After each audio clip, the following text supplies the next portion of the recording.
cabeça, né? O líder, né? O papel do líder. Quando a gente está implantando TPM numa empresa, a nossa atividade, inicialmente, ela é bastante operacional, porque você Uhum. fala do grupo autônomo, atividade que o operador vai fazer. Então, o foco é todo no operador e no técnico de manutenção. São atividades bem operacionais para a gente corrigir um problema, para a gente dar uma orientação bem direcionada em quem faz, né, que é o operador.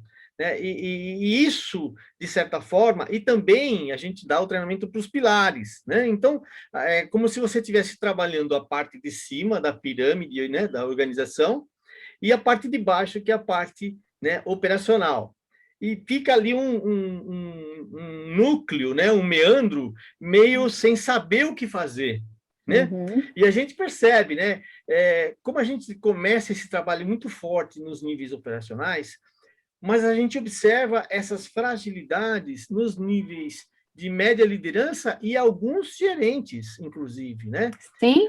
Uhum. Como é feita essa distribuição de conteúdo que trata, né, de atingir metas estratégicas? A gente fala que o TPM tem esse objetivo, né? Direcionar todas as atividades da organização para os objetivos estratégicos da organização. Mas como que eu consigo fazer isso se ainda existe esse meandro aí, meio nebuloso, né? A média liderança sem saber como fazer, como que é feita essa distribuição de conteúdo na hora que você vai formar esses profissionais? É. Silvio, né, como eu estava falando um pouquinho antes aí com você, com o Canário, né, eu já trabalho com desenvolvimento de liderança aí há quase 30 anos, né? E é um tema que ele é recorrente, né? Os líderes precisam se desenvolver, né? Os líderes precisam estar junto dos trabalhadores. Eu gosto de falar que eu não, de novo, não tem receita de bolo nem bola de cristal, mas eu acho que tem um caminho que ele é bem interessante, que eu chamo aí de 3 pilares. Um é conteúdo. Assim, é preciso conversar com esses líderes, né? Seja de média gerência ou de alta gerência, é preciso conversar com frequência com esses líderes. Ninguém aprende nada da noite para o dia. É preciso que a gente tenha segurança. Aí, quando eu volto lá na neurociência, é preciso que tenha a prática. Né? Quando eu era gestora, quando eu era supervisora, com certeza eu não tomava decisões com nível de velocidade de quando eu fui executiva. Então, isso é claro, né, que tem essa diferença. Então, acho que o primeiro pilar é conteúdo. Quais são as informações que esse gestor ele precisa ter de fato para poder fazer essa condução estruturada da sua equipe? O segundo pilar, que para mim é um dos mais importantes, é comunicação. Não existe empresa que seja sólida e sustentável sem um processo de comunicação estruturado.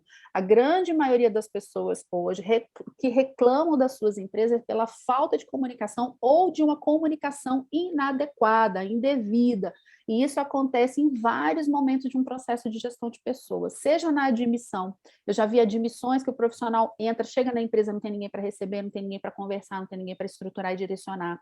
Seja no processo de desenvolvimento e capacitação, a pessoa não sabe para onde ir, feedbacks mal dados e dado na hora errada, de forma desestruturada, e no processo de desligamento, falando de uma forma bem simplória, né? Tudo isso aqui que eu estou falando para você. Então, assim, a comunicação, para mim, é o centro deste processo. O que é que, de fato, esse líder precisa e como efetuar essa comunicação. Comunicação, hoje em dia, se fala de uma comunicação não violenta, uma comunicação que, de fato, respeite o indivíduo e não foque na hierarquia, né? E no manda quem pode e obedece quem tem juízo. Então, conteúdo, comunicação e o terceiro, volto na neurociência, prática.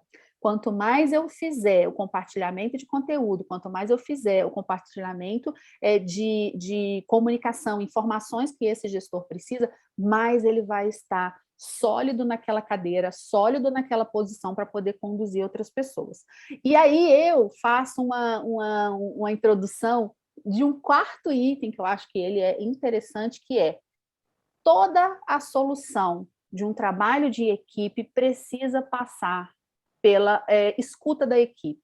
A equipe precisa ser escutada, ela precisa participar do processo de construção das soluções, e aí sim nós vamos ter, né, esses pilares aqui que ajude esse líder a ser um bom líder no processo de desenvolvimento de pessoas. Eu acredito muito no diálogo, na conversa, na estruturação de você, na participação e na construção coletiva de soluções para que a empresa seja sustentável.